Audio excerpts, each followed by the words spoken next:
as we typically do. That's with a prayer and a pledge. Tonight, leading our prayer is going to be Alderman Scott Sprouse, and he's going to introduce the Cub Scout who's going to lead our pledge. So, Kay, could you go ahead and call the roll for us? And let's make sure to unmute yourself when you announce that you're here, and then remute yourself after you finished. Thank you, Kay. Bolt. Aye. Brown. Here. Campbell. Here. Cunningham. Here. Edwards. Here. Hayes. Here. Crowley. Here. Robertson. Present.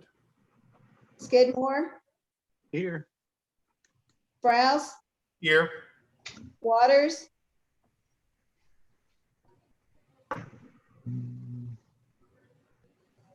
Waters. Can you hear me now? Here we go. You got me? We got you. Thank you, Jim. Thank you, Mel. Daryl says he's not let in yet.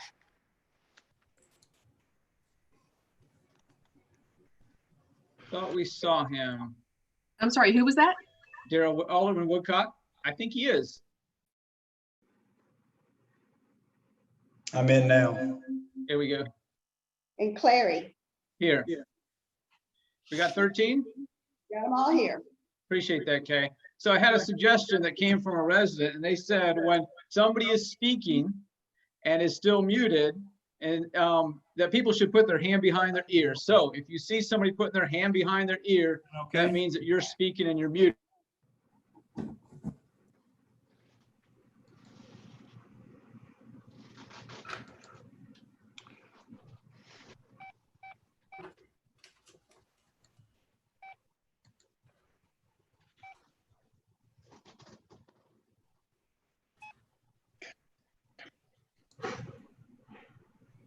We've lost, it looks like the mayor's having the same problem with the internet that I was having just a few minutes ago.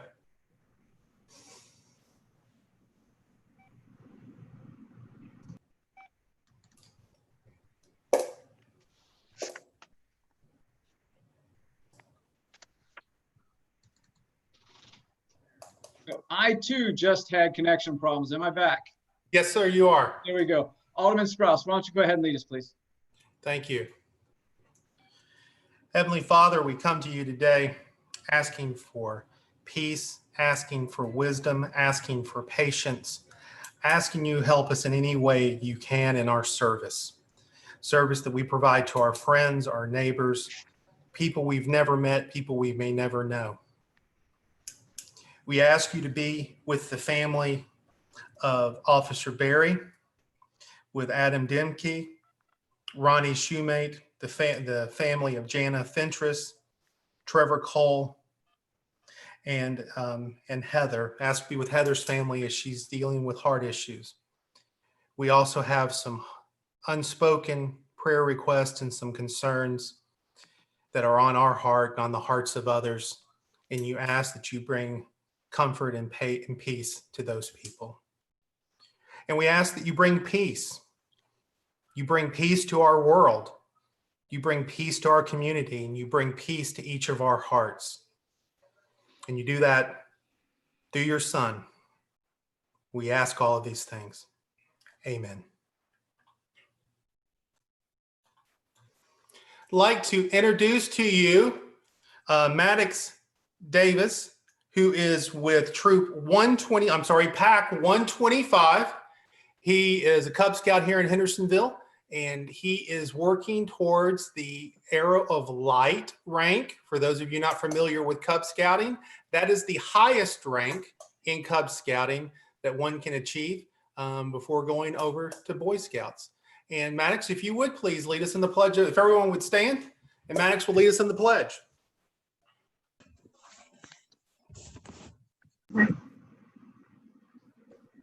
I pledge allegiance to the flag of the United States of America and to the republic for which it stands, one nation, under God, indivisible, and liberty and justice for all.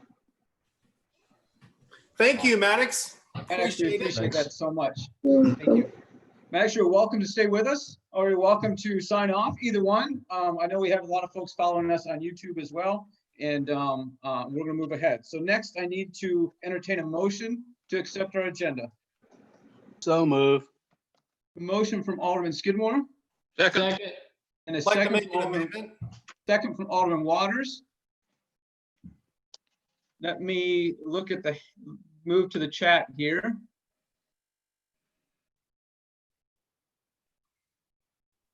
Let's see. There we go.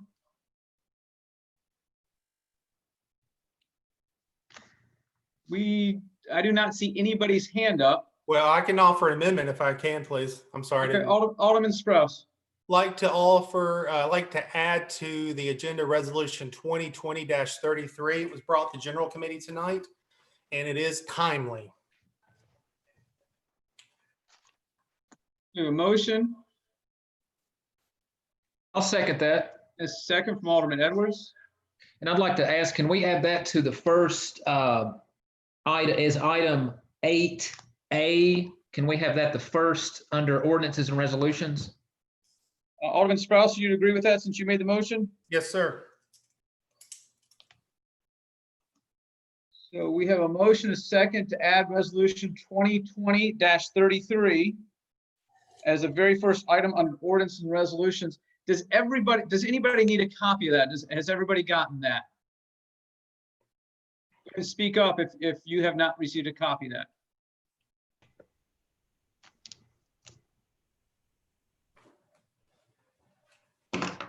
Alderman Robertson.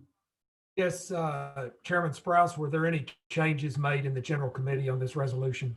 No, general committee recommended it as presented. Thank you. That's all. Any other discussion on this item? I don't like adding things this late. We have a rule against this, but I'm gonna go ahead and vote with it. I think it is timely. Hopefully next year, if we do this again, we can get it prepared a little bit further ahead of time. So any other discussion on adding this item to the agenda? All those in favor of adding this item to the agenda, please signify by saying aye. Those opposed, please say no when Kay calls your name. Bolt, Aye. Brown, Aye. Campbell, Aye. Cunningham, Sorry, aye. Edwards, Aye. Hayes, Aye. Petrelli, Aye. Robertson, Aye. Skidmore, Aye. Sprouse, Aye. Waters, Aye. Woodcock, Aye. Clary. Aye. It's unanimous. That passes unanimously. So we just added the first item under ordinance and resolution. That's going to be resolution 2020-33. I see nobody else's hand up in the chat, or on the participants grid, I should say.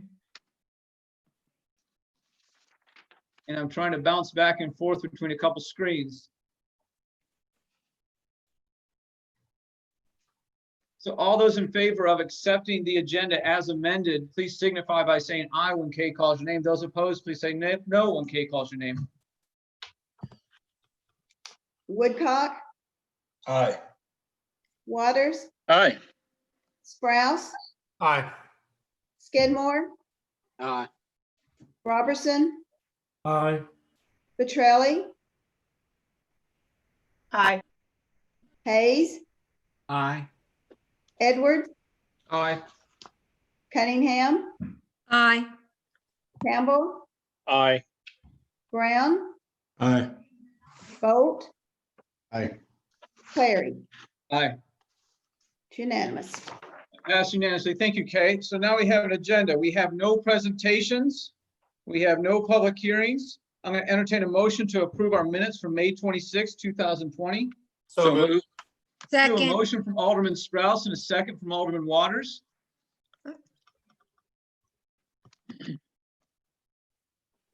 I don't see anybody's hand up in the chat area. All those in favor of approving the minutes from May 26, 2020, please signify by saying aye. And those opposed say no when Kay calls your name. Bolt, Aye. Brown, Aye. Campbell, Aye. Cunningham, Aye. Edwards, Aye. Hayes, Aye. Petrelli, Aye. Robertson, Aye. Skidmore, Aye. Sprouse, Aye.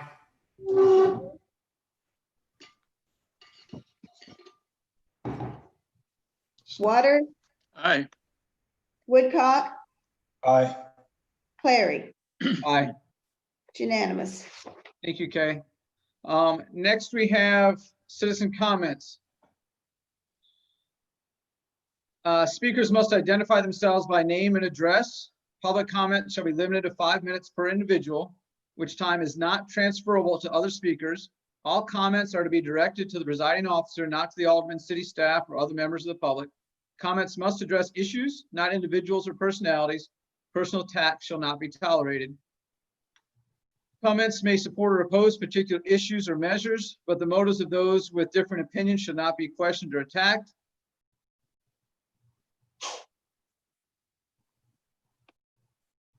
Office shall not be tolerated. Tina, can you tell us who's first on the list? Yes, sir. That would be Miss Jennifer Miller. Thank you. Jennifer, are you with us? Yes, I am. Okay, go ahead.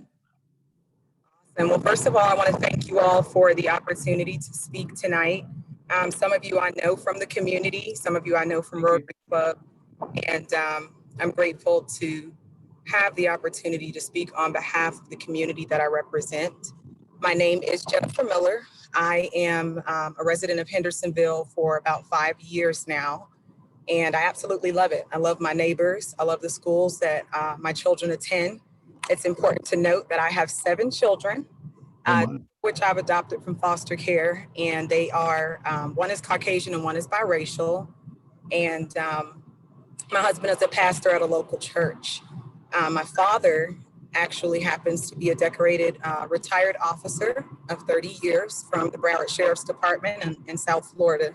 And my mother is a retired law enforcement officer, but she worked in the jail as a correctional sergeant. So I have a very unique perspective on the issues that are affecting our country and on the issues that are affecting our community. As a member of the community, I have the ability, or I've had the ability, to participate in a number of forums that have been discussing the issue of racial equality and social justice and criminal justice reform. And so I thought that it would be helpful to come on the call tonight and to share the concerns of the community with you all, in hopes for you to consider what this community represents and consider what inclusivity means and how this creates a better outcome, not just for us, but for our kids, and hopefully to bring some level of reconciliation and unity in our country. So some of those concerns from the communities that I have had the opportunity to panel with and speak with as it pertains to Hendersonville have been not having a de-escalated interaction between the Black community, specifically younger Black males and police officers. I think that there is a lot of tension that has been created by the media and also by personal experiences. And I want to advocate that those things be considered as we move forward to address equality, and we address law enforcement, to make sure that law enforcement has the opportunity to interact with Black youth outside of being stopped for traffic violations or any other interactions. And that way there can be a level of comfort that's established, and this idea of distrust would be dismantled. There have been concerns that have been brought to my attention in reference to some of our youth and some people from the Black community being pulled over and not really being sure exactly what those reasons have been, and just receiving some clarity behind how the community that is coming from outside of Hendersonville, which we have a lot of transplants, how we need to interact with police officers. Not everyone has the opportunity to have been raised by one like I have.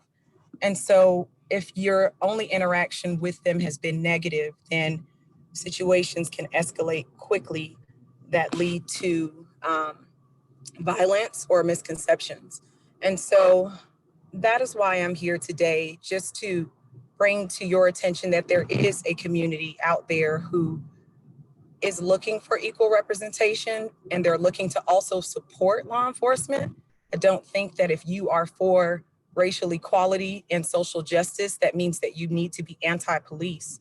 I just think that there needs to be a conversation with members of the community and leaders of the community, both educationally and with law enforcement, that includes that community to voice their concerns. And I would like for you all to take that into consideration as you approach the resolutions this evening.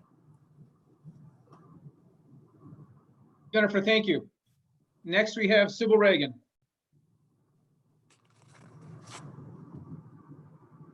Sybil, we can't hear you.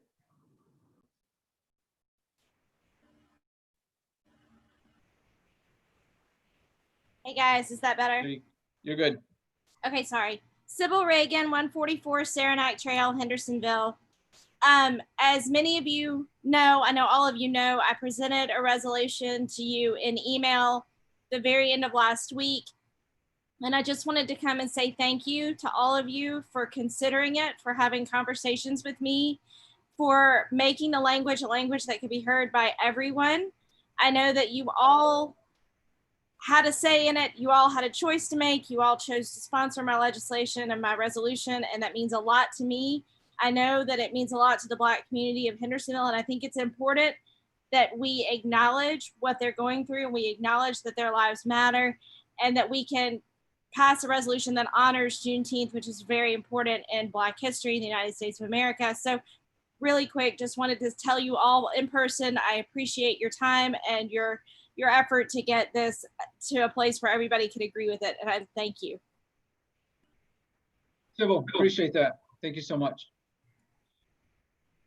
Next, we have committee reports. Chairman Cunningham, Finance Committee.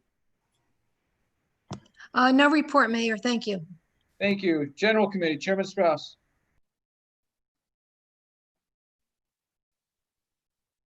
Can you hear you?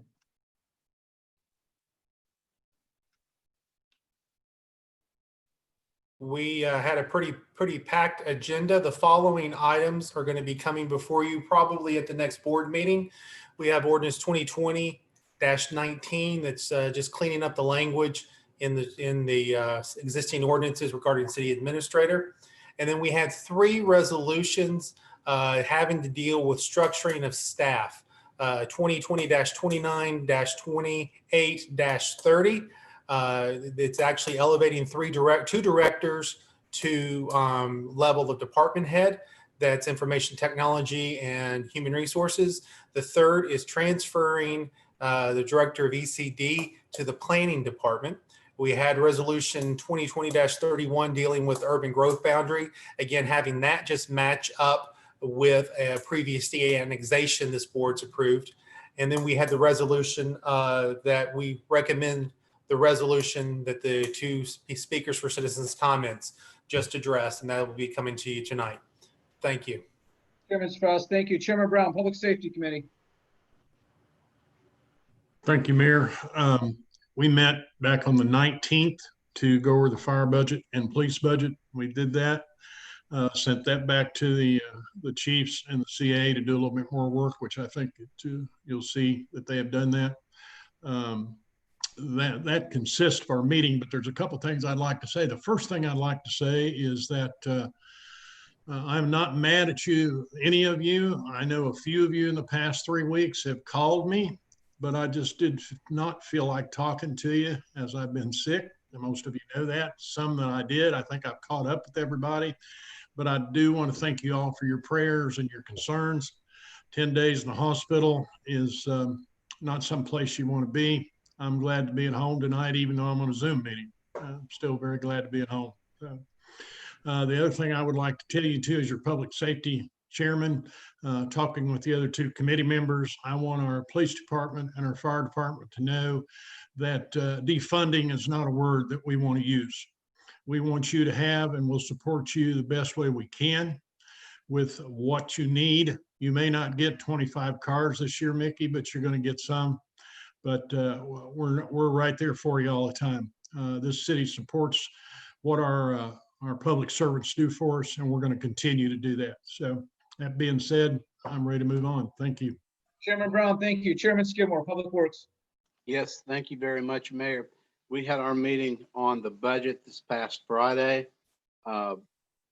We enjoyed our fellowship together along with all the department heads that came to us, Parks Department, as well as the Public Works. We had about 2.5 hour meeting, very progressive meeting. We pretty much,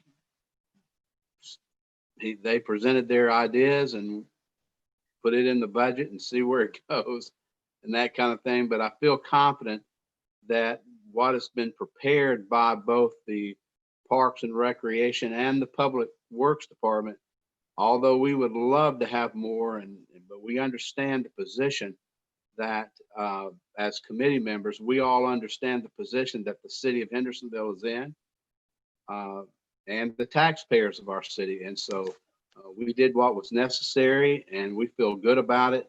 And we're ready to move forward to that. And that at our next Public Works Committee meeting, if nothing has been referred from the budget to our meeting, we'll be able to start on new projects within the city and as well as old ones to play catch up. So our work's ahead of us. This is our strongest committee. This is our very strong in the future of Hendersonville this summer. This is our work right here until winter time.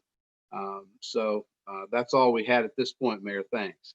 Chairman Skidmore, thank you. Chairman Campbell, Capital Projects Committee. No report at this time, Mr. Chairman. Thank you. Thank you. Alderman Woodcock, Planning Commission. Thank you. We met last week, had a very light agenda. The only item was Millstone Phase 4, Section 3, the final plat. We did approve that. Everything else was staff reviewed projects. Thank you. Next, we have a meeting for Interim City Administrator Dave Lamar. Thank you, Mayor. Just a couple of items to catch up since the last meeting. We have HR issues daily, and Chris can attest to that. With 360 employees, things are happening every day that go on. So appreciate his help with that. We started the hours back at City Hall 8 to 4, and staff starting to come back. We still have a few working from home. Each department's a little bit different, but everybody's still pulling their weight as far as the department's concerned. We still have 2 city administrator applicants in the hopper, so to speak. Like we said in general committee, we've got to get back to meeting as a body in the main meeting room to do those interviews. Hopefully that'll come at the end of June, 1st of July, and we can move forward with that process. The 2 candidates are still interested in the Hendersonville job and excited about getting to that process. We have daily staff meetings at 2 o'clock every day with staff to keep abreast on what's going on. Staff's doing a great job, as you well know. After we met with the committees and then they came back to Robert and myself, we met 2, 3, 4 times after that. So we probably had no less than 4 to 5 meetings with each department head and the committees on the budget process. So hopefully what you see tonight is an end result of all those meetings. One of the things I want to say is that the department heads are a team, and they've really pulled together. And I told them that today in the staff meeting. This hasn't been a fun budget. You all know that. We know that. But one thing I haven't heard from any of the departments, and I'm not going to name them all, but I have not one department head complain about, well, my budget's getting cut, his not getting cut, or she's getting cut, I'm not, and so on and so forth. We haven't heard any of that. So I'm really in a positive mood about the budget tonight. Robert's done a great job leading me through this and leading the department heads and getting us to this point. And what you're going to see is a little different budget process than we've had in the past. And I'll end my report with this, is that when I was back in the back and as Parks Director, we had requests for next budget year, and it usually was several $1 million over what the budget could stand. And so you guys, you ladies would get in there as aldermen and decide what you're going to cut, what you're going to add, what you're going to take away, and so on and so forth. But in the words of Mr. Waters about 2 months ago, asked me to bring a balanced budget. That's what we've done. Robert and I have presented you tonight with, other when the amendments are all said and done tonight, we could pass the budget just like it is. Okay, and then if you decide to add something back into the budget, you will have to make some decisions on either cut someplace else or lay people off or have a tax increase. And like I asked you or mentioned before, at the beginning of my tenure, I didn't want a tax increase and I didn't want to lay anybody off. So with that being said, the employees have still got 40-hour paychecks. They've got insurance, they've got retirement, they've got sick days, annual days, vacation days, holidays, comp time. They've still got all of those factors involved in the employees. And so there's not a cost of living in there for the employees. I hate that for them, but we're still marching on with their paychecks. And with 39 million people in the United States being laid off or unemployed and people losing their businesses, I think that the staff and Robert have done a great job in helping me get to this point. So I'll have more questions and answers during the budget, but that's it for me. Thank you, Mayor. Thank you, Dave. Next, we have Resolution 2020-33. This is a resolution regarding the diversity in the city of Hendersonville. I want to give everybody the opportunity to have their name as a co-sponsor if they did not have that opportunity. Does anybody want to speak up and add their name? Everyone's already sponsoring. I see 12. Kay, is there a new version? There is. I emailed it. We added Thank you. Alderman Brown. I appreciate that. Okay, thank you so much. I see no hands. Alderman Hayes.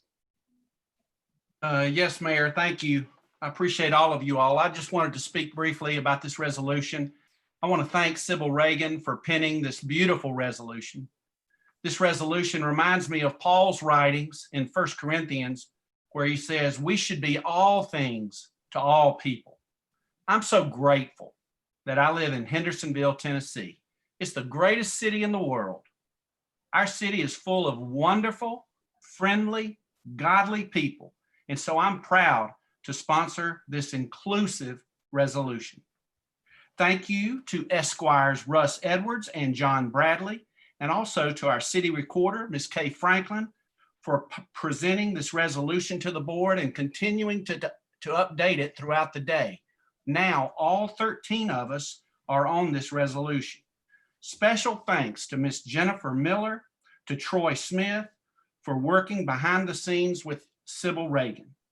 And lastly, just thank you to each of the members of this board who have decided to sponsor the resolution. And I would just say, as an end to that, God bless this board and God bless Hendersonville.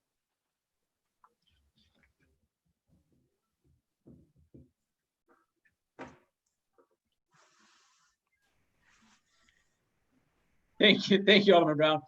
Alderman Hayes, thank you. Alderman Petrelli, I saw your hand was up, but I can't find you right now. Thank you, Mayor. Go ahead. Okay, thank you. Yes, I would like to thank Mrs. Reagan, Mrs. Miller, and I'd also like to thank Alderman Edwards for his leadership on this. Greatly appreciate everybody supporting this, and God bless our beautiful community. Thank you. Thank you, Sybil. Alderman Petrelli, thank you. Alderman Strauss. Thank you, Mayor. I want to also thank Sybil and everyone who was involved in bringing this to us, and Russ for putting it in the format that we're seeing tonight. We have to be very careful that this is not an empty gesture, because I'm going to be very frank. Racism is sin. And while we don't have the authority to outlaw sin as a city board, we do have the ability to make inclusiveness and anti-racism a value of the city and an expectation of everyone who works for and on behalf of this city. And so I ask that each of us, every time we have an opportunity to move towards a more inclusive society and our services and our city is more inclusive. That we remember these words, and this is the choice that we make. Thank you. Thank you, Alderman Strauss. I see no other hands raised. I got Alderman my Edwards. hand. Alderman Yes, Edwards. sir. Thank you. And I thank everybody for sponsoring this. I really thank Sybil Reagan for her leadership and her efforts in this resolution. I know this is a difficult, emotional topic. And I just want everybody to know I looked up the demographics in Hendersonville, and it's, I believe, 86.4% white. So, you know, I wish it were more diverse. But I don't want anyone, regardless of the race or color, to not feel welcome in Hendersonville. You know, we welcome them with open arms. So I don't want the fact that it is overwhelmingly white for people to not feel that they are welcome and they can come to Hendersonville. It's a great place to live and to work and play. So I thank Sybil and I thank everybody else. I think this is a good resolution. I don't think it's an empty gesture, and I hope we can move forward during this difficult time. And with everybody on BOMA sponsoring this, that shows our unified support for this message, that it is inclusive, that Hendersonville is an inclusive place. I know Ward 3 has a lot of people of color. When I was campaigning and going door to door, I got a good opportunity to meet a lot of people of color. And so that makes me proud. You know, the Bible calls for all of us to love one another. There's no footnote in the Bible that says we only can love people that look like us. So if we had, this may sound naive or utopian, but if we did follow the directives of the Bible and loved one another more, we wouldn't be as divisive as we are. So I just hope moving forward, we can have more love in our hearts, and it all starts within each and every one of us. So that's all I have. Thank you very much. Alderman Edwards, thank you. All those in favor of resolution 2020-33, please signify by saying aye when Kay calls your name. Those opposed, please say no when Kay calls your name, okay? Mayor, did I miss the motion in second? We may not have had one. I'll move. Second. Motion from Alderman Strauss, second from Alderman Waters. Right. Okay, thank you for that. Whenever you're ready, go ahead and call the roll. Bolt, Aye. Brown,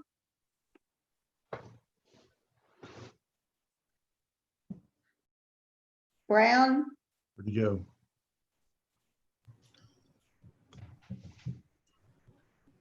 Lost him. come back to him. Campbell, Aye. Cunningham, Aye. Edwards, Aye. Hayes, Amen. Petrelli, Aye. Robertson, Aye. Skidmore, Aye. Sprouse, Aye. Waters, Aye. Woodcock, Aye. Clary, Aye. Brown, Aye. unanimous. That passed unanimously. Thank you, Kay. Next, we have first reading of ordinance 2020-15. This is an ordinance amending budget ordinance 2019-22 to transfer excess budgeted funds to fund overages and executive department line items. Alderman Cunningham.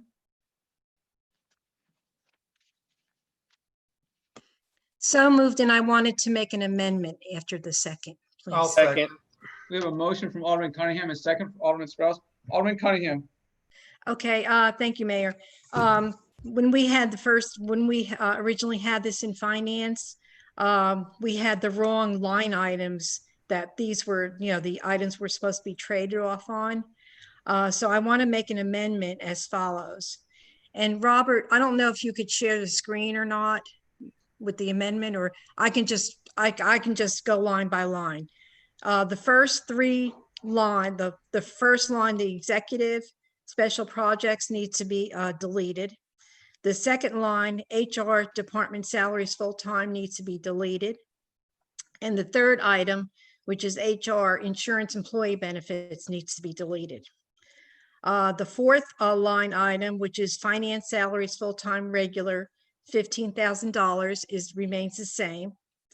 The next line item, salaries, part-time regular, needs to be changed from 5,000 to 25,000. The next line, finance, retirement, pension, remains the same. And then two line items need to be added, which is a line item for public works salaries, overtime, 5,000, and public works retirement, 5,000. And that would total to the same total amount of 70,000. And that's my amendment. We have a motion I'll second. and a second.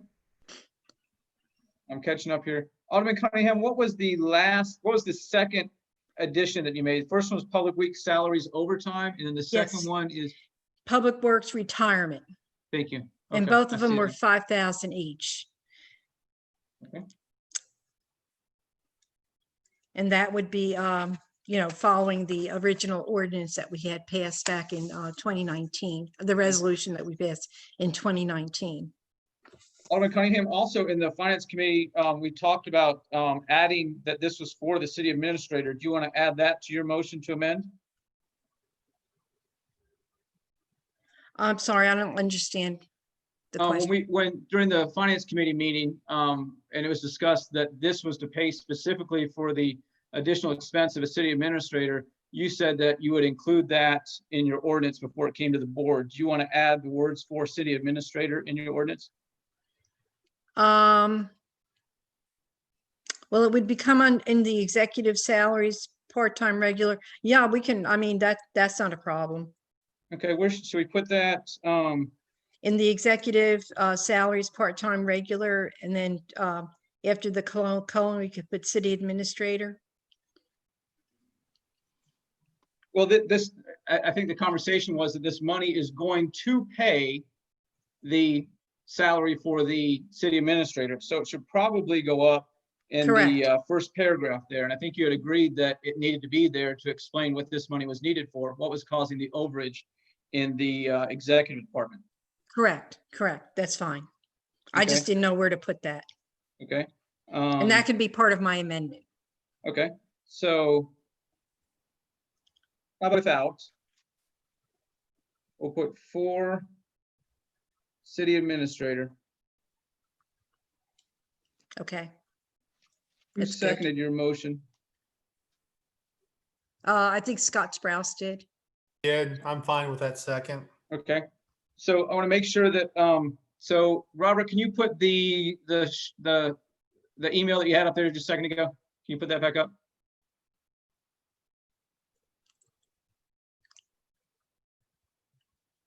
Okay. Appreciate that. Okay. Anybody have? I want to make sure that I have what's up there, Robert. Thank you. Okay, appreciate that. Can you take that down? Or that was probably Tina, actually. Thank you. Thank you. Okay. Alderman Waters. Thank you, Mayor. How much is the involved here for the CA? The amount of money?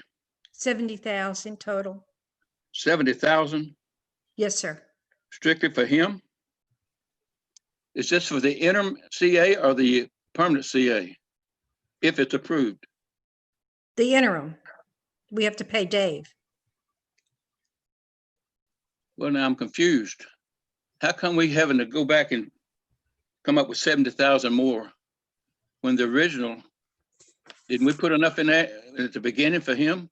No, At sir. $75 an hour for X number of hours a week? I mean, I'm just kind of confused why we coming back and giving him 70,000 more dollars for what?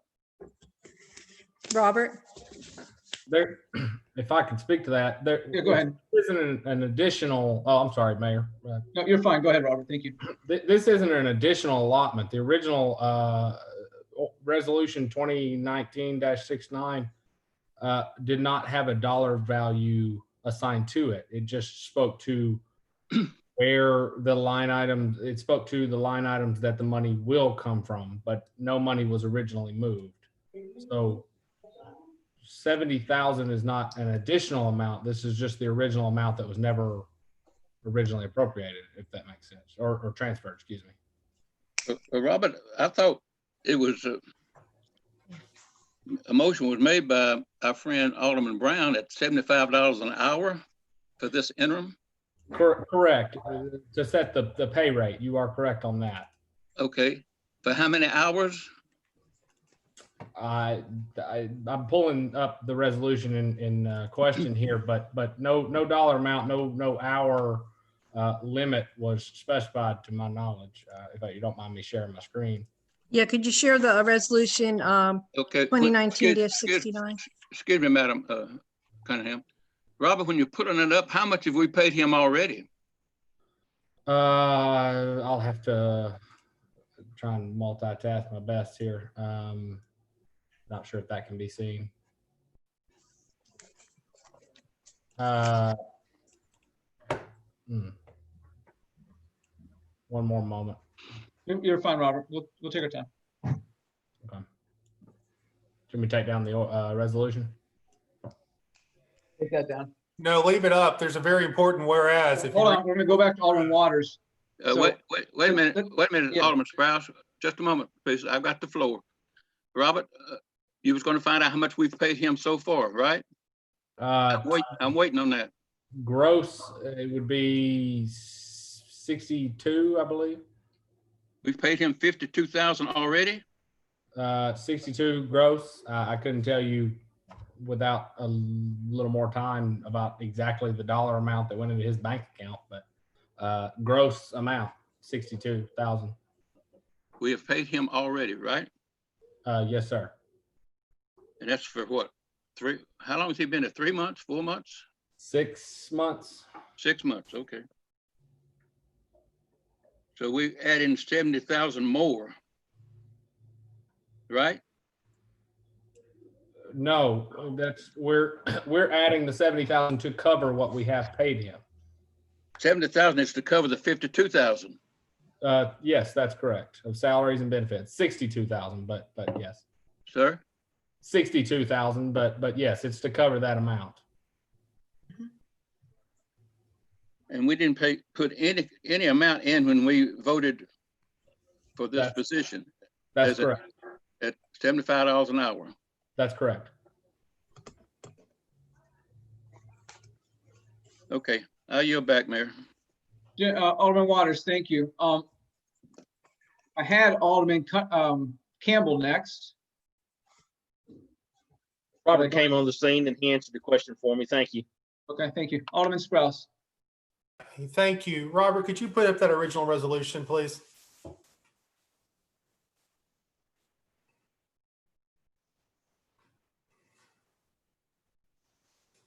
Okay, if you look at the third whereas, it shows how we were going to be funding up until this point in time.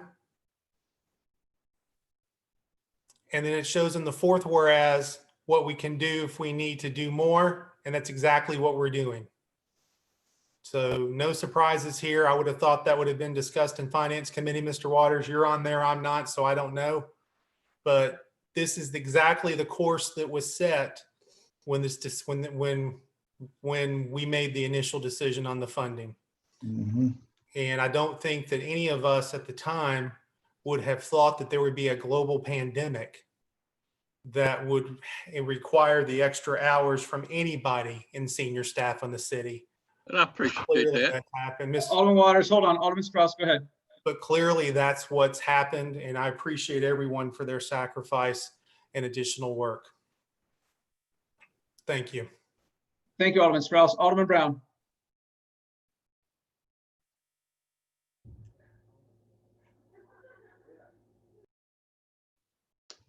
Alderman Brown. Thanks, Mayor. I don't appreciate Alderman Sprouse clarifying that.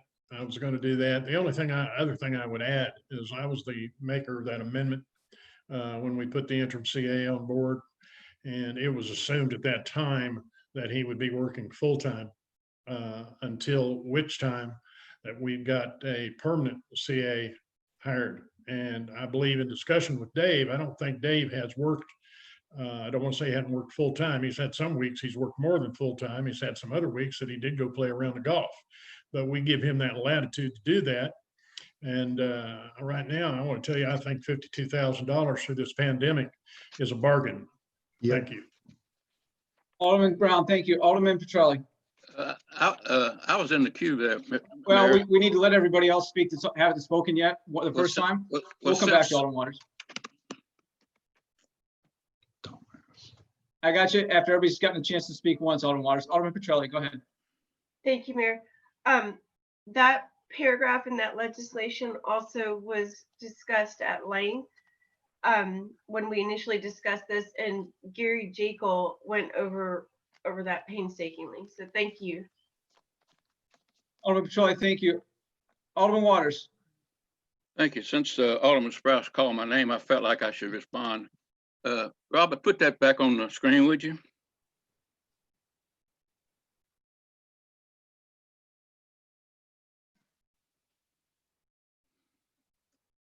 Thank you.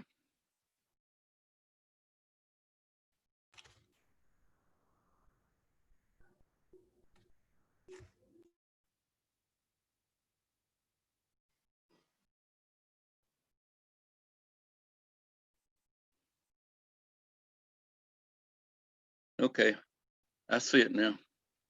Thank you, Robert. Thank you, Mayor. I need to say a couple things, ask Robert a question. Robert, an executive department budget now, are we over what was appropriated to us? Just a line item are you talking about? Or are you talking about the whole department? The whole department? No, sir. Okay, are we over in salaries line item? No, sir. Okay. Are we over in any line item right now? You are over in part-time salaries, and I don't have the overage sheet in front of me other than that. Okay. That's about the only one relevant in salaries, I believe. I got you. I appreciate that.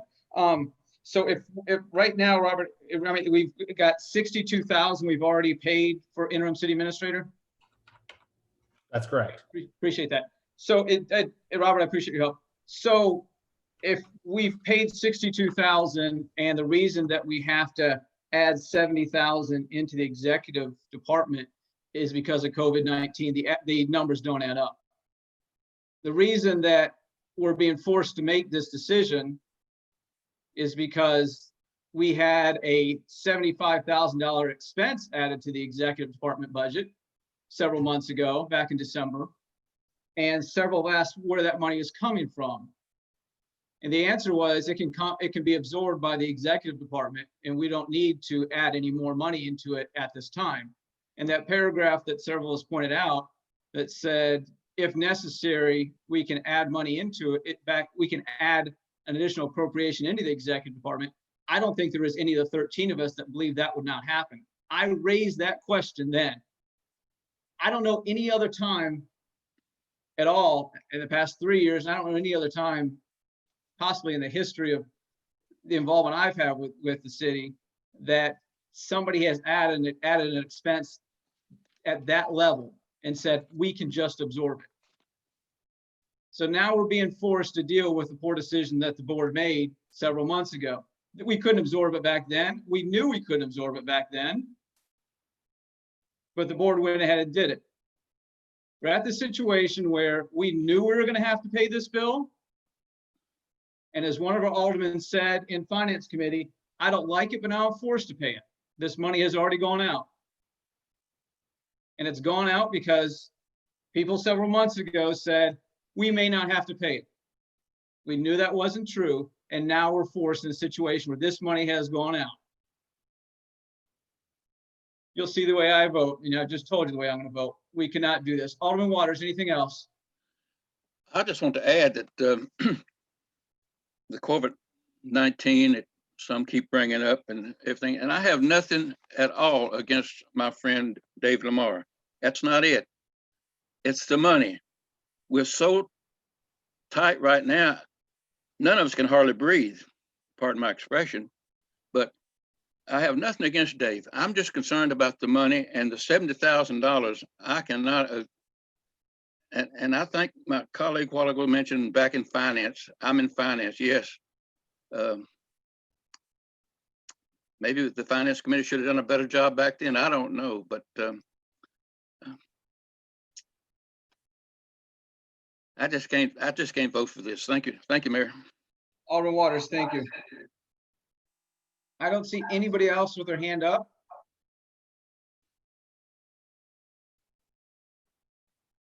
All those in favor of first reading of ordinance 2020-15, please signify by saying aye when Kay calls your name. Those opposed, please say no when Kay calls your name.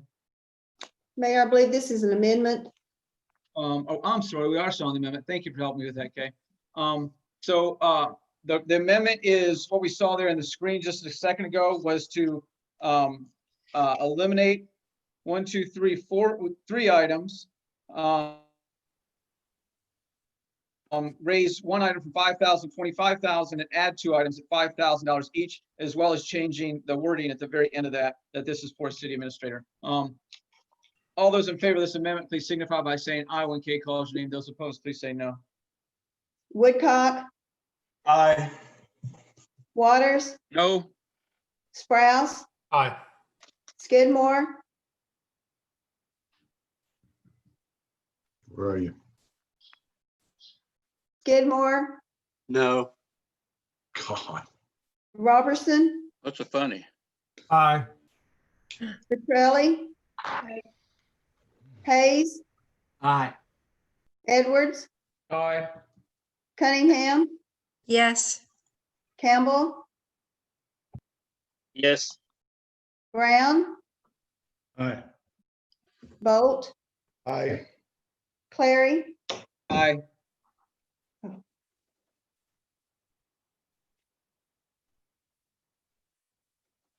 $11 to 2, 2 Okay, nays, now- 11 ayes. That passed 11-2. Now we're back on the main motion, and I apologize that I allowed discussion outside just that amendment. All those in favor of the main motion as amended, please signify by saying aye. Those opposed, please say no when Kay calls your name. Bolt, Aye. Brown, Aye. Campbell, Aye. Cunningham, Aye. Edwards, Aye. Hayes, Aye. Petrelli,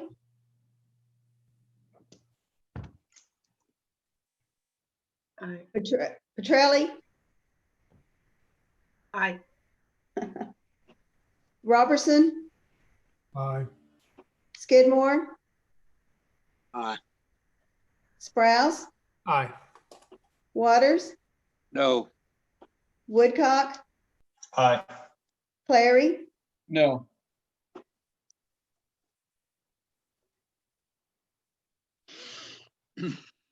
$11 to 2. That passed 11-2. Next, we have first reading of ordinance 2020-16. This is an ordinance to amend the budget ordinance 2019-22 by appropriating $6,646.35 to the Mary's Magical Place maintenance line item. Alderman Bolt. So moved. Second. Motion from Alderman Bolt and a second from Alderman Petrelli. Alderman Bolt. I don't have anything to add. Good.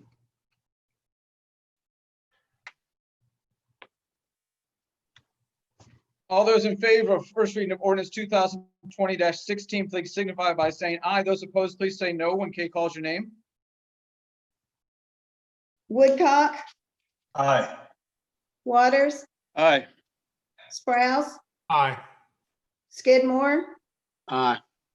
Robertson, Aye. Petrelli, Aye. Hayes, Aye.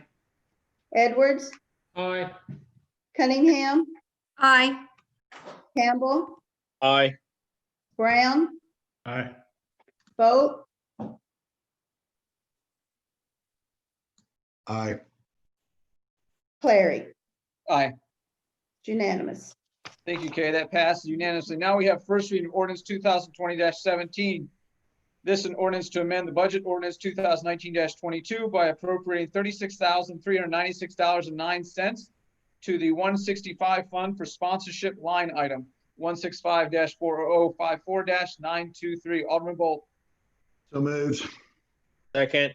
We have a motion and a second. Alderman Campbell, was that you seconding? Yes, sir. Appreciate that.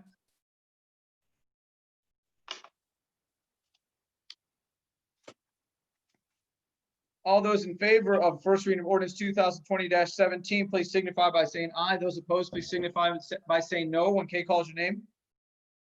Bolt, Aye. Brown, Aye. Campbell, Aye. Cunningham, Aye. Edwards, Aye. Hayes, Aye. Petrelli, Aye. Robertson, Aye. Skidmore, Aye. Sprouse, Aye. Waters, Aye. Woodcock, Aye. Clary. Aye. That's unanimous. Passed unanimously. Next, we have first reading of ordinance 2020-18. This is an ordinance accepting and appropriating United States Tennis Association grant funds. Alderman Bolt. So moved.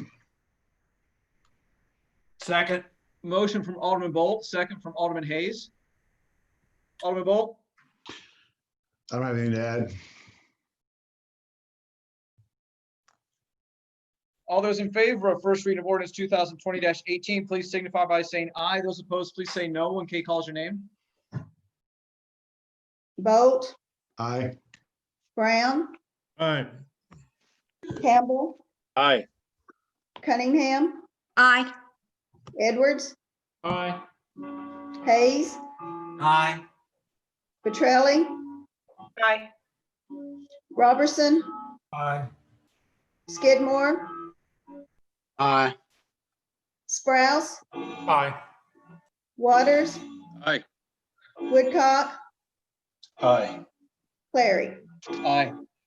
That's unanimous. That passes unanimously. Now we have first reading of ordinance 2020-20. This is an ordinance to adopt the city budget and appropriate funds for fiscal year 2020-2021. Alderman Cunningham. So moved. Second.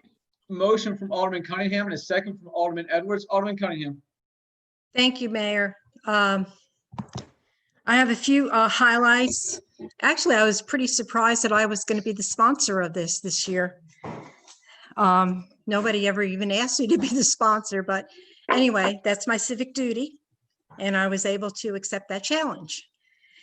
With that said, I just want to point out a few highlights on the budget that is being presented to us tonight.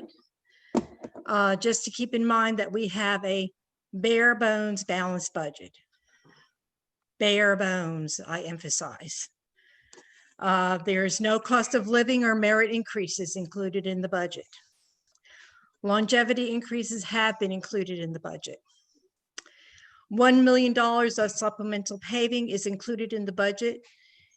Originally was requested $250,000 in the supplemental paving. So we had a reduction of that of $1,050,000.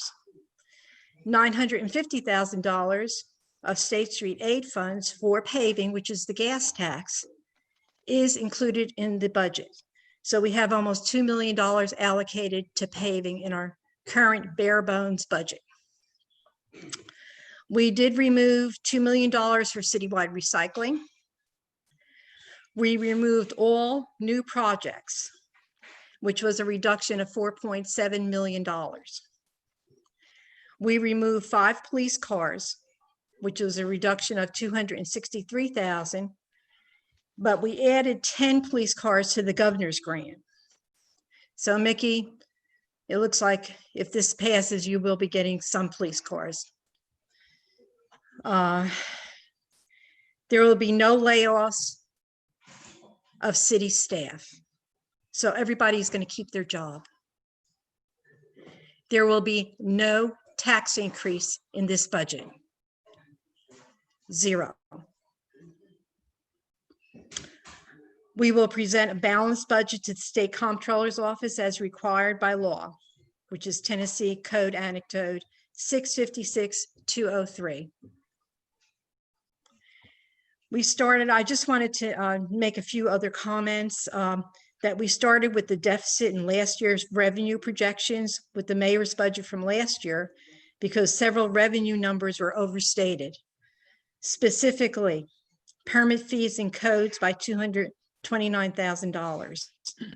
Review fees and codes by $10,000. Shared sales tax revenue, $867,000. And State Street aid shared revenue of $18,000. So we started with the deficit, operating deficit revenue of over $1.1 million to start with, that we had to make up somewhere. I do agree that, do I agree with every single line item in the budget? Do I wish we had more revenue to do the project that we need to do in the city? Give our employee raises, purchase more equipment, buy more cars for our police department, pave more roads, have a healthier general fund? Of course I do. I dare say everyone on this board does. But every department head, every staff member, we all wish that we had a brighter picture right now today. Until we get a better handle on our revenue because of the pandemic that we've gone through and how it'll affect us, we just can't do what we need to do with the information that we have right now. Remember, the budget is always amendable. We do it multiple times per year as need arises. This is a living, breathing document that remains fluid. Lastly, I want to thank all of our department heads, all of our directors, all of our staff, our city administrator, our board. We strive to do a balanced budget. We made cuts where it hurt. I mean, it really, really hurt. And I want to thank you all and show you our appreciation. And I think the board shows their appreciation for you. But the bottom line is we had to make some sacrifices this time. But in 6 months from now, we'll have a better handle on what kind of revenue that we have to work with as a result of what we've gone through in the last several months. Right now, we can just have the information that we have right now. And it's our duty and responsibility to be good stewards of our taxpayers' money. And it's very much appreciated. I hope I speak for the whole board that it's very much appreciated what the staff has done, what the department heads have done, our city administrator. And I thank you from the bottom of my heart. So with that, that's my sponsorship of the budget that we have right now. I think there's going to be some amendments to it. Alderman Cunningham, thank you. I want to make sure that we're all on the same page here. Of the packet that was provided yesterday, it matched what was emailed Friday. What I'm looking at on page 1 shows a difference in revenue and expenses of $4,498,082 in the red. So Alderman Cunningham, when you said this is balanced, I want to make sure that you and I are on the same page here. Am I correct that our expenses exceed our revenue by almost $4.5 million? Yeah, but we had a beginning balance of 4.7 million, and that's how it became balanced. Oh, And so that's we're what using, that's what the state comptroller's office is going to look at. And I defer to Robert on that. okay, so we're using, so in order to balance the budget, we're actually using $4.5 million that's in our general fund. We're not using anticipated revenues. 4.7. I believe is 4 point, I'm sorry, 4.7. 4.7. 4.5. Well, like I said, Mayor, we'll have a better handle on it in probably 3 to 4 or 5 months from now on the revenue part, which I'm an optimist. Okay. I'm an optimist. I don't disagree. And I think Robert and I have sat down several times in the past couple of weeks and sat down with with Dave a couple of times too. I've had the opportunity to make several suggestions, and Robert and I have talked through several items.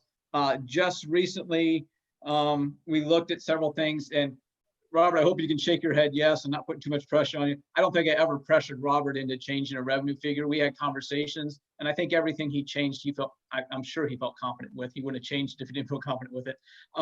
But some of those include that we raised the anticipated what we anticipated from sales tax by 250,000.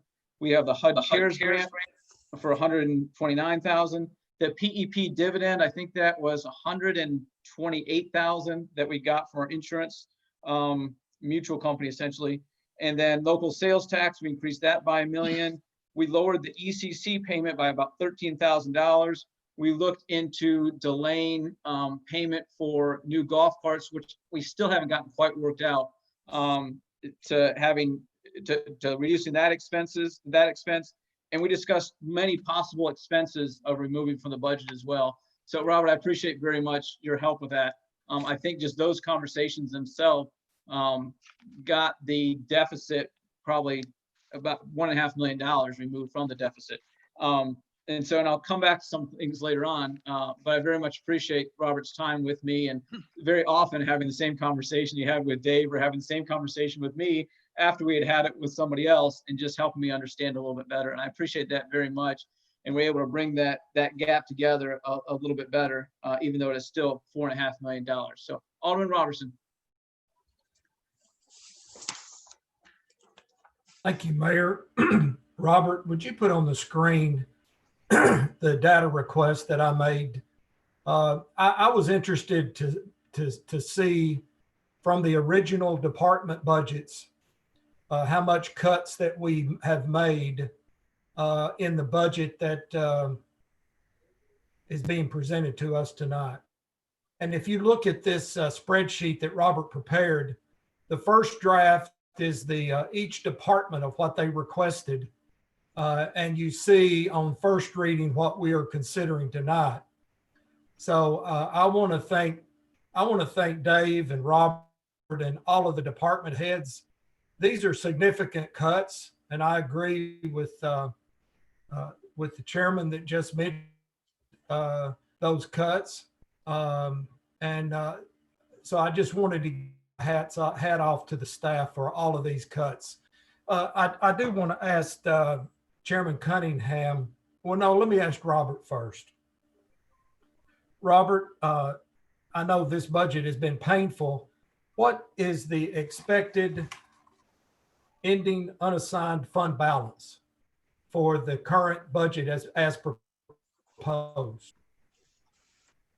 It's on page 1. Yeah. Sorry, you cut out there at the end. I was trying to figure out what you were asking. About $118,333 would be the unassigned fund balance as proposed. And what in the past have our auditors suggested? This is synonymous to a rainy day fund. Is that correct? One would hope that it would grow. Yes. In fact, 4.7 of that we're using in order to balance this budget of last year's unspent monies. Correct. 4.5. Yes. So what is a realistic number for a budget our size for a fund balance that we should run? Well, it's really relative to the expenditures throughout a year, not just appropriated, but actual spend. If you look at the FY20 budget and the FY20 estimated, you'll see about a $12 million difference in expenditure budgeted versus expenditure estimated. That tends to fluctuate based on capital projects coming to fruition and what years that they all occur. But I would use a calculation essentially off of that to say what our monthly expenditures are, and preferably I would prefer to see it 15, a little over 10% of a year's estimated sorry, estimated expenditures. So, you know, it could be 5 million, 6 million. It will fluctuate a bit, but I would love to see that to reach for 10% of a fiscal year's expenditures. That would be our ideal fund balance at the end of the year. If we had that, that would take care of any problems or miscalculations in revenue or additional expenses that we didn't anticipate during the year. I understand, Chairman Cunningham, that number is impossible.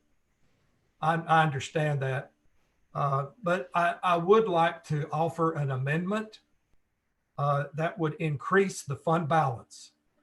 And I'm prepared to make that motion now. If everyone would look at page 1 and look at resolution 2017-43, the 1% reserve for land preservation.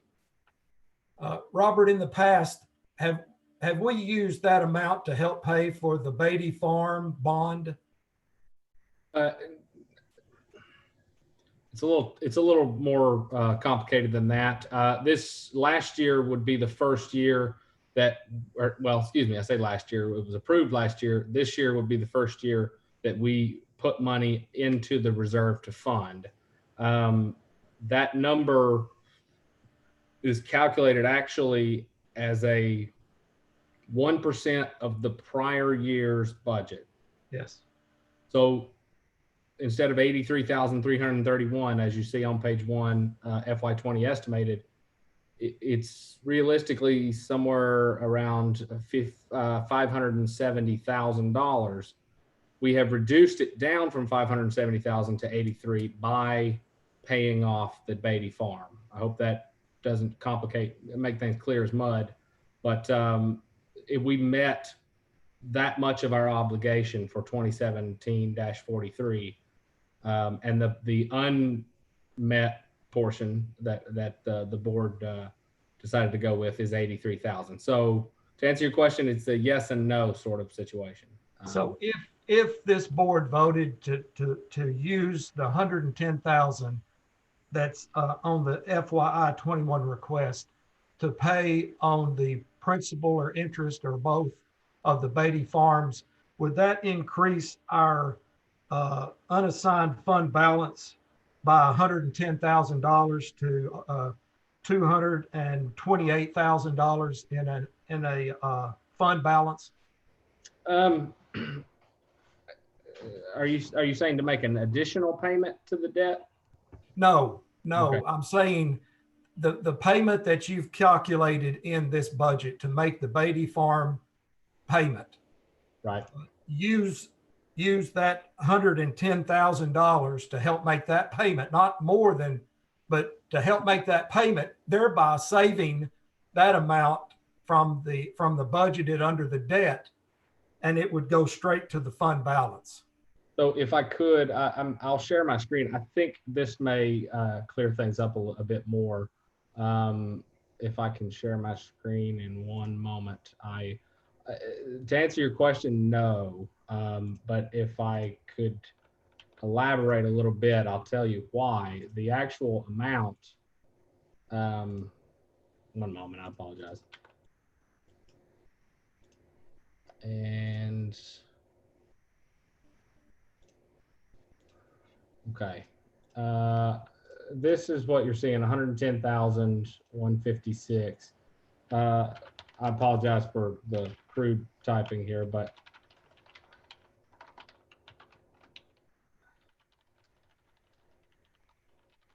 this right here, this amount is what we're currently funding. This is what our 1% of reserve for land preservation would be if we didn't utilize 482,700 of that. That is going towards paying off Beatty Farm as a meeting portion of that obligation. So I did this backwards, but I hope this clears things up a little bit. 110,156, of course, rounding involved there. is what we're left with as an unmet obligation for Resolution 2017-40. Does that confuse anybody? Yeah. It may be tiny too. I apologize, but Yeah, what I was trying to do is to move that $110,000 down to the fund balance. We don't have to. sure. If I'll bow out. I know Alderman Sprouse wants to speak, but that is the board's choice to make. Well, I've still got the floor. So Go ahead, Alderman Robertson. You're right. So the board has the ability to move that 110,000, which it's not being encumbered right now in this budget, correct? That is correct. So we could move that to, instead of just leaving it out there for future use, we could move that by a 7 vote and increase the unassigned fund balance $110,000. Oh, If that's a motion, I'll second it. I also move. Okay, we've got a motion from Alderman Robertson and a second from Alderman Edwards. Alderman Robertson, did you still have a question? It sounded like you sort of left off with a question for Robert, or was that taken care of? No, I think the simple fact is to encumber that money and use it for a fund balance in case there's an emergency come up. So Okay. we won't have to cut other budgets. We'll have a little more in the fund or the rainy day fund. Okay. So this motion tries to increase the rainy day fund for the budget. Robert, would the better way to word that, and I apologize here, Alderman Robertson, Alderman Edwards, is just to strike that item from that page? No.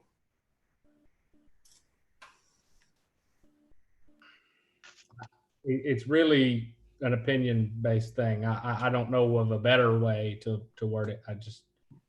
That's quit waving, will you? Go ahead, Robert, I'm sorry. No, you're fine. It's really an opinion-based thing. Either way could take care of it.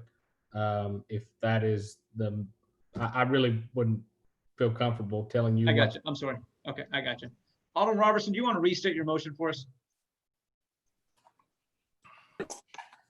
Yes, that the $110,156 under reserve for land preservation that is not encumbered, to move that number down to the fund balance, which would increase our rainy day fund from $118,000 to $228,000 for a rainy day fund. Okay. And Alderman Edwards, is that how you understood it? Yes, I'll still second that. Okay, so we got a motion, a second. Appreciate y'all's help. Robert, appreciate your help there. So here's who I have in the queue right now: Alderman Edwards, Alderman Sprouse, Alderman Waters. I understand that you may not have, you may have hit your hand button before this amendment was proposed. So feel free to just ignore me for now when I call you, and we'll come back to you. Alderman Edwards, did you want to speak on this amendment? No, I'll just keep it up for the main motion. I appreciate that. Alderman Sprouse, would you wish to speak on this amendment? Yes, sir. Go ahead, please. I may be able to clear it all up and show that the amendment's not even necessary. As we discussed, I'm sorry, Mr. Waters, that you find that funny. Yeah. As we discussed last year, when we were able to, for the first time, to fund this line item, when this fund was established by ordinance, there is a provision within the resolution. I'm sorry, it was established by resolution, and there's a provision within that resolution that was requested by our previous finance director that says, for the point of calculating the general fund balance and for all auditing procedure purposes, line item is already considered part of our general fund balance. It's in there, it's unencumbered money. It gives us the ability to put it, it's almost like we have a savings account set aside for a car that we want to buy, but we know that it's part of our overall household savings. And if something comes up and we need to fix the water heater, we can pull that money. It's just one of those to make sure that that dollar amount is set there for long term, that when we know that the general fund is healthy, what those numbers are. So really the purpose of the motion accomplishes what we have already established years ago when we established this 1%. Anyone who's doing an audit of our funds is going to consider that part of the general fund balance. And that money is not going to be encumbered unless this board votes to encumber it. And so it's just the ability to show that we have a special savings account within our savings account that's still available for all general purposes should the emergency arise. Alderman Strauss, thank you. Alderman Waters, do you wish to speak on this amendment? No, thank you. On the motion. It doesn't appear that anybody else wishes to speak on this amendment. Am I wrong? Mr. about Mayor, that? I may have something I want to say on this amendment. Alderman Edwards, go ahead. So Alderman Sprouse or Robert, you can answer. I mean, we can move this money at any time, right? Like for instance, if later tonight or in July or whenever, if we're going to vote on some projects that are not included in the budget, we can always move that money out of the land, transfer that money from the land preservation and apply it towards any projects at any time, right? Right, my analogy said if the water heater needs to be repaired and that's a more urgent need than buying the new car we're saving for, let's go ahead and we'll take the money out for the water heater and we'll just kind of remember we need to repay ourselves down the road. Alderman Robertson, would you consider holding off on this and applying that if any projects later are we're wanting to borrow any money to pay for any projects that aren't included in the budget, at that point, then try to allocate those funds towards that? Would you consider that? Well, let me ask the question on how the budget works. And Robert, you may be the one to answer this. What kind of flexibility will the CA have in using the fund balance for budget problems, shortfall? To use the fund balance, will the CA have to come to the board permission to use that? Absolutely. To my understanding, and John Bradley can correct me if I'm wrong here, but I don't believe I am. The city administrator would still have to follow the budget to a T and cannot spend in excess of what has been appropriated and approved for that matter. So would not be able to eat into to unassigned fund balance without the board's approval. It would require an appropriation ordinance, as Robert's saying. Okay. Whichever fund is used, the land preservation or the fund balance. Okay, yeah, I don't have those documents that Scott has in his head. You know, I'm not aware that has been said. Have we ever used the land preservation for this kind of purpose? I mean, did we use it this past year? Robert? It has not been used. No, this is the first year that we have set aside any amount of money. We've set aside $83,331. So in a way, we haven't had time to use it, but also no, we haven't. Okay, I will withdraw the motion then. I was not aware that's the same as a savings account, that we could use them interchangeably. So okay. I'll withdraw the motion. And it seems like the person who made the second is agreeable to that. Yes, sir. Okay. Alderman Robertson, back to you. That's all right now. I appreciate that. Alderman Edwards on the main motion. Yes, thank you, sir. Okay, just so we're clear, when Alderman Robertson was asking about the 118,000, just so everybody's clear. So that means we're, in essence, for the people that aren't accountants, we're $118,000 in the black, right? Robert? Yes, sir. Okay, just so we're clear. And the vice mayor mentioned that we had $2.2 million for paving. But isn't it 2.6 if you include the Anderson Park contributions / impact fees? That's right. That's right. If you include that and State Street aid, yeah. So we have 2.6 million in order to apply towards paving. Okay. And just so we're clear, I know this is a hot topic now, we have fully funded our police department, haven't we? Yes, sir. All right. That's all the questions I have for now. Thank you, Robert. Thank you, Mayor. Alderman Edwards, thank you. Alderman Waters. Thank you, Mayor. Robert, if I'm looking at this correct, it's $118,333. Is that the figure that we're talking about? Yes, sir. And I believe you said earlier the comptroller's office likes for us to keep it around, what, 4.5 or maybe 5 million? No, no, that is Robert, the finance director's preference. Well, that's Robert's finance directors. Okay. That's my preference. What do they prefer that we?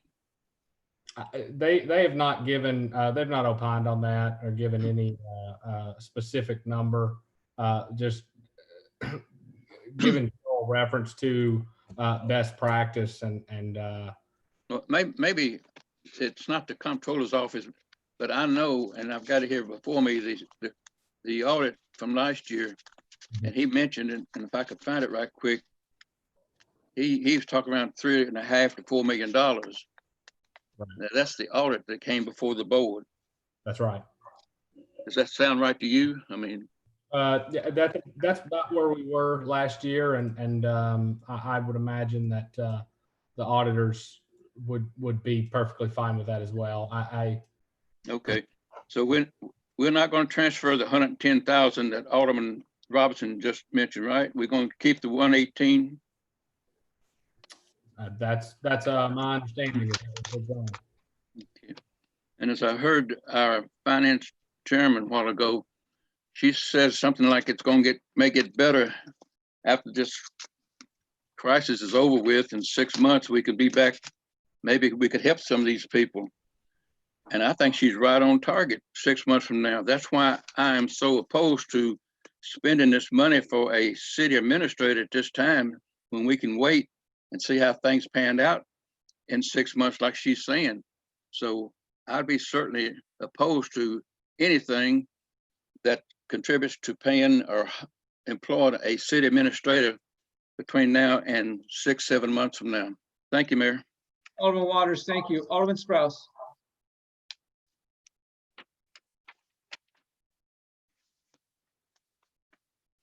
We can't hear you. Thank you. First, I just want to say thank you. This is the most collaborative of processes that we do as a board. And I think this has been done as well as it's been done in the past few years. And I appreciate everyone's involvement with this. We're not getting overrun with amendments coming from the floor in large part because so much of the work has been done in budget workshop and has been done in committees. And I appreciate the department heads, I appreciate the CA and everyone on the board working to come up with these resolutions so the time we spend there is well worth it. It is really one of the cleanest that I've seen in quite some time. I want to specifically thank the folks who served on the nonprofit committee and the general committee. The budgets that came through those committees, we were able to reduce. I don't think that the reductions we did are going to really affect the in-service that the residents are going to see. I think that we just looked at some efficiencies and put off some purchases, just really some prioritizations, focusing on the most important things. One thing we need to consider when we look at the general fund, it's not a comfortable practice, but it's a practice that's worked well in Hendersonville for decades, is that in most years we underestimate our revenues and we overestimate our expenditures. And that's why we have been able to have potentially paper deficits that end up to be pretty healthy surpluses, good years, and have been fairly successful in lean years when we were looking in 2008 and 2009, because just because we appropriate something does not mean that the money has to be spent. The department heads are charged with managing the departments. The city administrator working with the mayor and the board is charged with overall expenses within those departments. And we know as the year goes on how much money we have. That's why if you look at this year's budget, you're seeing departments running at 93, 97, 98% of what was appropriated. That's money that's coming back into the general fund. If for some reason things are worse than what we expect, we have time to put the brakes. and to reevaluate and to come back and for a department head and the CA working with the mayor and the board to make a decision, how do we make adjustments? It's no different than in our household budgets. We know what we'd like to spend for the year, but if something happens and we have a medical expense, we may not take a trip. And that's just an adjustment that we make. The money may have been set aside for the trip, but we decide not to spend it because it's more important to have that. One thing I would like to do and do formally is I want to do everything we can to protect the COLA and the merit. And I appreciate the board last year when we were thinking about doing a half of the COLA for the full year for letting, for agreeing to do the full COLA for half the year. It had the same budget effect last year because it's one of those things that if I owe you $5, I can pay you back $5 and we're even. But if you feel like you owe me 2% of what you're making right now, and I don't give you that 2% or that 1.4% or whatever the number is, there's no way I can ever catch up with you on that number unless we do some sort of big lump payment. What I would like to do is instead of saying that we do it for half a year, I would like to go ahead and add an amendment that is a memo on this budget ordinance that says that the Finance Committee will be charged with evaluating the situation on their first regular meeting after the start of the calendar year, and to make a recommendation at the board at a following board meeting regarding both the COLA and the merit pay. So we've explained that amendment to me again. Is it something that actually affects this budget right here? Is it an amendment coming in the future? It is an amendment coming right now. I'd like to add it to the ordinance. There's lots of sections in here that are authorizing city staff to do certain things. And so one of the things I'd like to do is to go ahead and to mandate that be a object of discussion in January or the first regular meeting of the Finance Committee after the new calendar year. That way it's not completely forgotten. It's not a discussion that anybody can avoid, that even if it's a difficult one, it's one that we know we're going to have. Where are we going to put that? Give me an idea what page. Let's make it section 9. Let's make it the new section 9, and then change the current section 9 to section 10.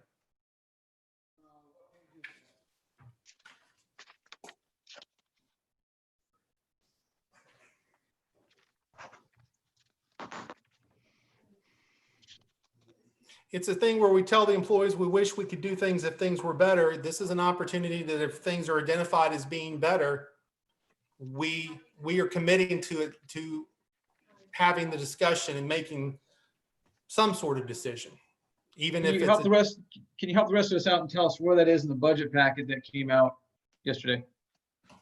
I'm not looking at the budget package. I'm looking at the actual ordinance 2020-20. It's on page 19 of your agenda, your packet. Section 9 is the final section that says this ordinance shall be effected at the earliest date allowed by law. I would like to make this directive section 9 and make what is currently section 9, section 10. Second.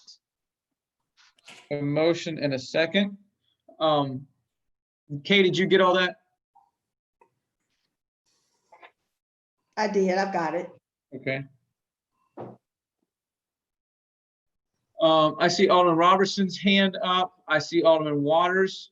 Do either one of you all wish to speak on this amendment? Yes. Okay, Alderman Waters. I'm sorry. We did have a motion and a second. Am I correct? Correct. No, we did. Okay. We did. Okay, so Alderman Waters, go ahead on this amendment. That's specific about having the finance make a recommendation at after their first meeting in January. First meeting after the beginning of the calendar year. Alderman Sprouse explained to this old farm boy here. Are you referring to just those two items that you just mentioned? Or are you talking about the whole budget? No, I'm speaking specifically to the issue of COLA and merit pay. That's it. That's it. Somebody else wants to put something to it and come up with add additional things to a new section 9, I'd be happy to have that discussion, but I'm just limited to that. I just want to be clear. Thank you, Mayor. Appreciate that, Alderman Waters. Appreciate that, Alderman Sprouse. Alderman Robertson. So, Alderman Sprouse, how would you envision the finance committee looking at the projected rainy day fund, or the what's called the ending balance? So, I mean, are you expect there to be a significant increase in that before recommending to increase the or to institute the raises? I guess what I'm afraid of is that if we move forward and we've only got $118,000 in a rainy day fund, you know, and I guess I can support the motion because I trust the finance committee would never dare to put the city in such a financial condition of only having $118,000 projected ending balance and increase expenses that much. Well, to answer that, I'm only asking. Hold on one second. Alderman Robertson, are you finished? Yes. Okay. So I don't think he specifically asked you a question, but nobody else, does anybody else wish to speak for the first time on this amendment? Alderman Bolt. Yeah, I wanted to speak on the main motion, but I'll speak on the amendment. I think to Alderman Roberson's point, I'd be uncomfortable adding any additional expense, almost irregardless, to this budget. You know, I do talk to a number of other cities, and everybody is dipping into their general fund. So here's not a situation where we're somehow unique. We're not at all. The difference is we don't have that much in our general fund compared to a lot of other cities our size. So, and over the years, the board probably need to make some tougher decisions on, and we didn't really have the appropriate staff to make those recommendations either, but we need to build up that general fund before we think about spending any more money, would be my 2 cents worth. Thank you. Alderman Bolt, thank you. Alderman Cunningham. Thank you, Mayor. Can I address the maker of the amendment? Well, you're supposed to address me if you got a question about the amendment. I'll point to him to answer. Okay. With or without this amendment, we would still have the opportunity to review that. Am I not correct on that? Alderman Sprouse, you want to shoot in on that one? Yeah, but this is the sort of thing, though, it puts a definite calendar to have that decision. And just to reiterate, this is not the finance committee making a decision to appropriate any money. This is the situation where the finance committee has a definite date on the calendar for city employees, for anyone on staff, anyone in the city to know, when are y'all going to talk about this? Things look good, things look bad. When are you going to talk about it? Gives the ability to say, we know we're going to have that discussion no matter what in January of 2021. That's going to be there. And then once the recommendation is made by the finance committee, the board can act accordingly. We may have a situation, I mean, we're just really a month and a half into seeing how our sales tax revenue is being affected. We don't know what the long-term health situation is. We don't know what the long-term economic downturn is going to look like. This is not making an appropriation. This is just telling someone, particularly a group of employees who have worked very hard for us in very difficult situations the last few months, not saying we wish we could do better, but saying we wish we could do better, that we definitely are going to have a reevaluation in January. No matter what, that discussion is going to take place. It doesn't automatically appropriate any money, but it does guarantee that the discussion will take place, and it kind of tables it for 6 months. So we also aren't going to have any pressure during that time. Okay, I appreciate the spirit of the amendment, but I'm gravely concerned about our general fund right now. I think we need to take kind of 2 steps back. And even though I appreciate the spirit of the amendment, I don't think I could support it at this time. Thank you. Alderman Cunningham, thank you. Alderman Skidmore. Thank you. It's interesting. I've been sitting here listening.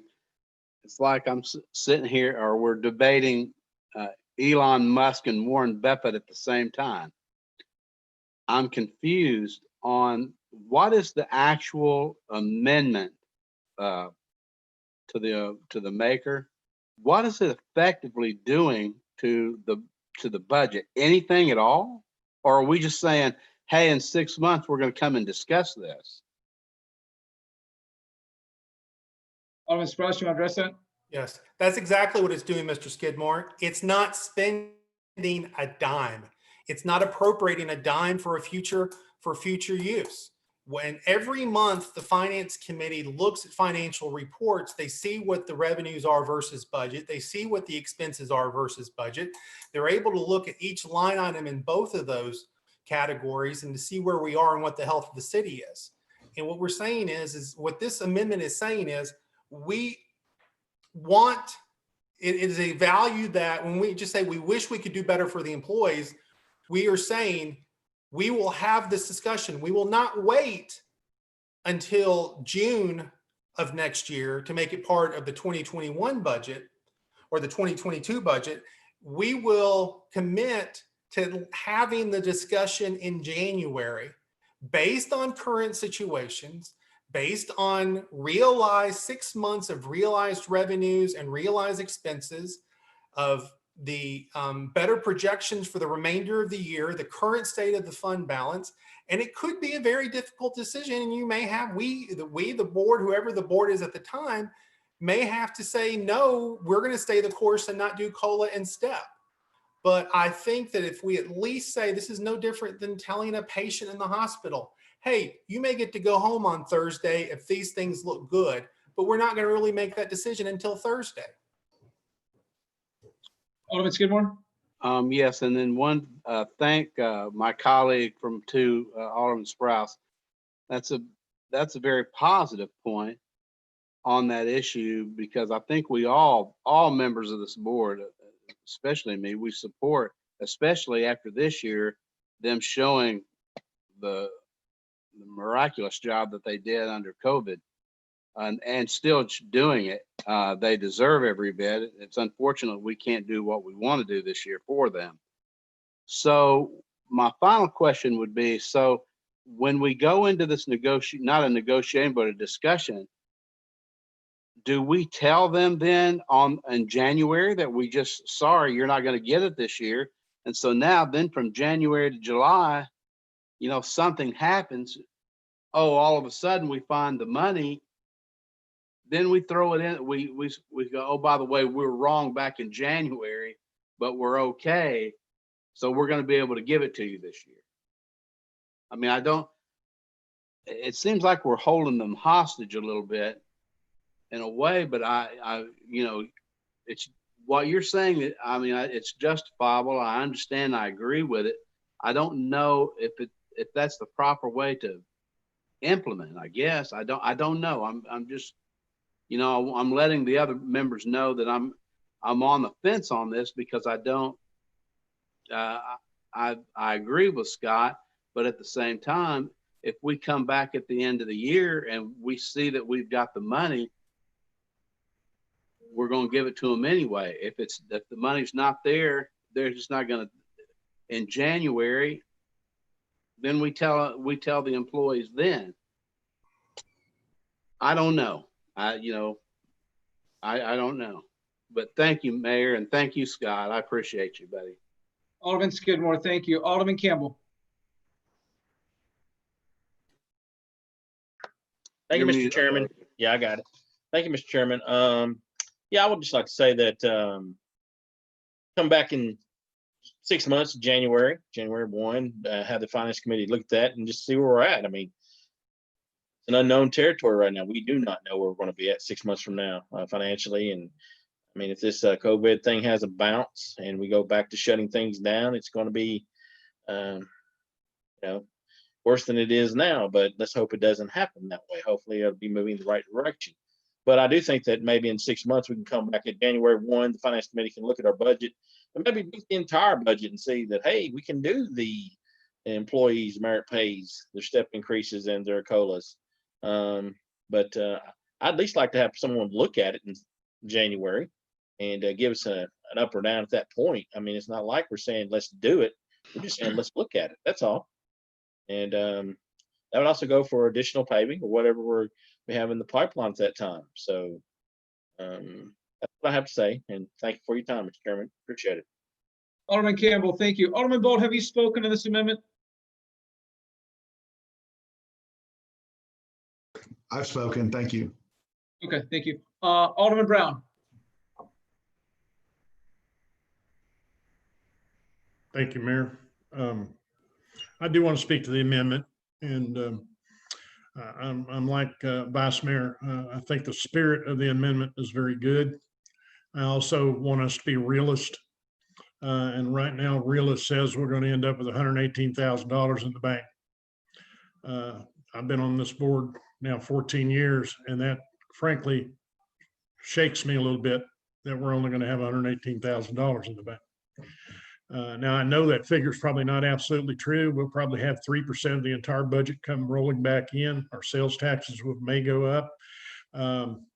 But betting on the come sometimes will lose you money. And we're down to about zero now.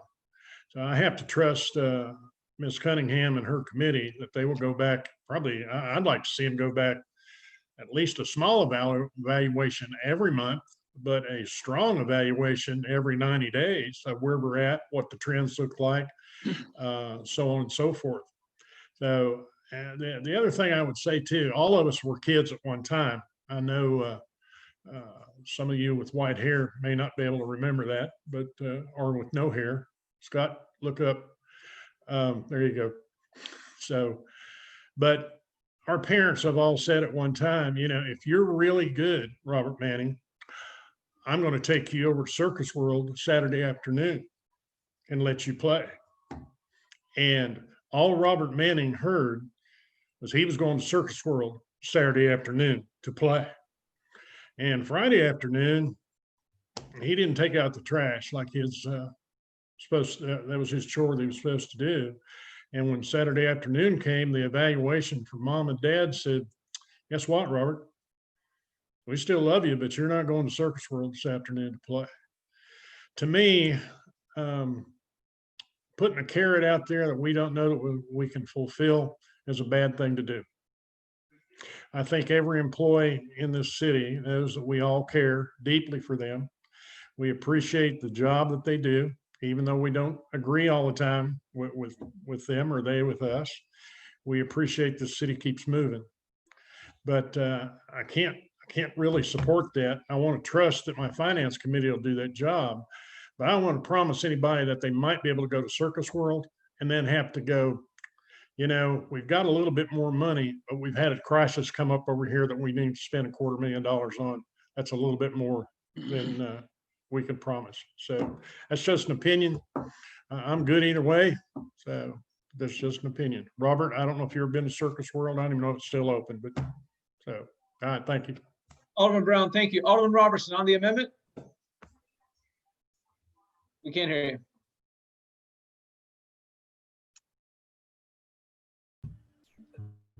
In these times of COVID-19 and all kinds of emergency reductions of service we've had to make, I agree with Alderman Brown.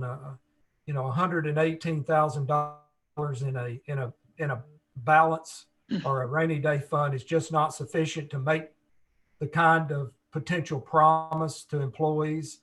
So I think conservative figures would leave the discretion up to the finance committee, and with all due respect, I can't support the motion. I just we'll look at it. I just want, the first thing I want to do is try to build up that fund balance, so that if this virus comes 4, 5, 6 months from now, we're prepared and we don't have to lay off employees.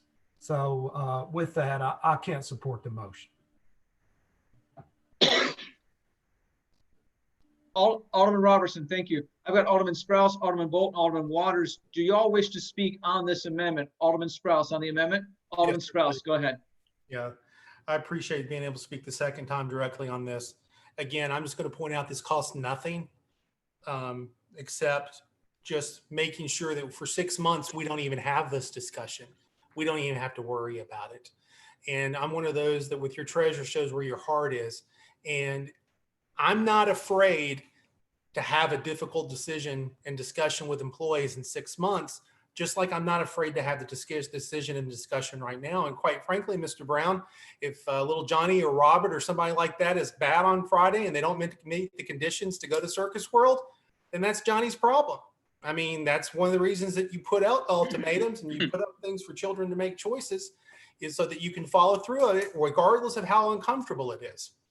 But really, I mean, this is just something that we do not know who the board's going to be in 6 months. We do not know who the mayor is going to be in 6 months. We do not know who the CA is going to be in 6 months.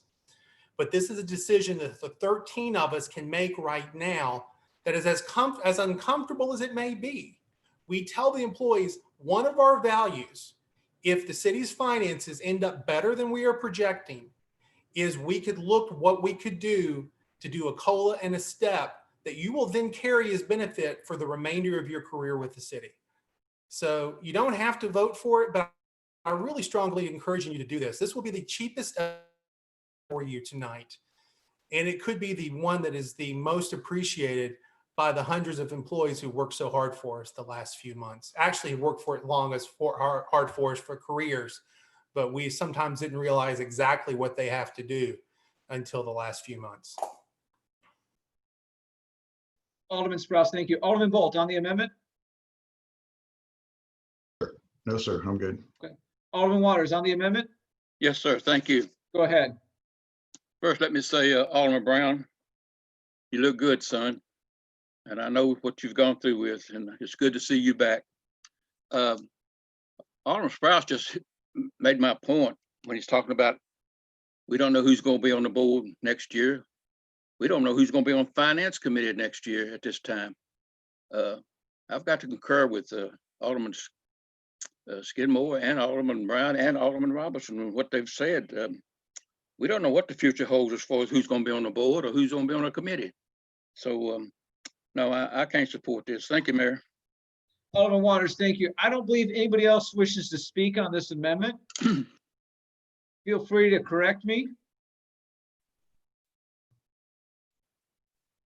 Those in favor of the amendment, please signify by saying aye. Those opposed, please say no when Kay calls your name.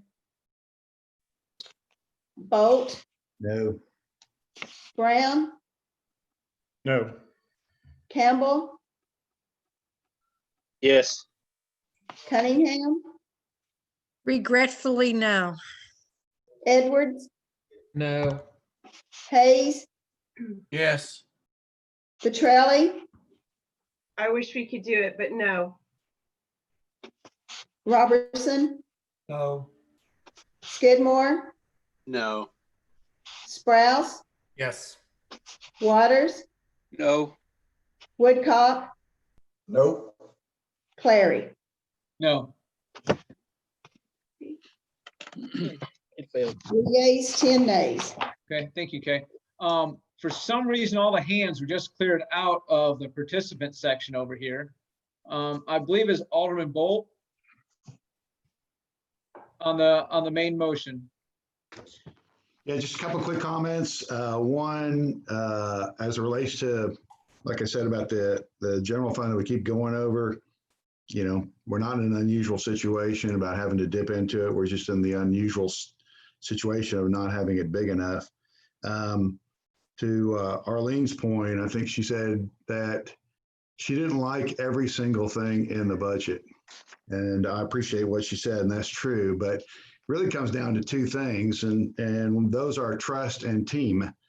And I can't tell you how much I appreciate what Dave and the staff has done in sacrificing to get to this point without us having to get out knives and carve it up even more. So I can't tell you how much I appreciate the effort that was made. I know that comes down to trust among all of you, and that's appreciated, and taking a team effort. None of us are going to like every single item on the budget. There's no question about it, but I think it speaks well of everybody to have gotten us to this point. Thank you. Alderman Bolt, thank you. Alderman Waters. No, I'm out. Thank you. Okay, thank you. I'm going to entertain a motion to take a break. And the reason I'm going to do that at this point is because all the staff that you see on here, they don't have the opportunity to get up. They know that we can call on them at any point. And we've been going for 2 hours, some of them meeting earlier, a little bit earlier than that. So I think it makes sense for us to go ahead and take a break, especially Second. to allow staff to go ahead and get up for a few minutes. Second, I do too. So Alderman Petrelli, Yes, sir. okay, I'll second, minutes? taking you a second. Alderman, okay, Alderman Petrelli makes a motion for 10 minutes. Alderman Waters to take a break for 10 minutes. Yes, sir. We will have to take a voice vote on this. That's so hard to say. Is there any discussion on this? So all those in favor of taking a 10-minute break, please signify by saying aye. Those opposed, please say no when Kay calls your name. Bolt, Aye. Brown, Aye. Campbell, Aye. Cunningham, Aye. Edwards, Aye. Hayes, Aye. Petrelli, Aye. Robertson, Aye. Skidmore, Aye. Sprouse, Aye. Waters, Aye. Woodcock, Aye. Clary. Aye. It was unanimous. Okay, so most of your computers should say 9 o'clock right now. So at 9:10, we'll restart. Thank you.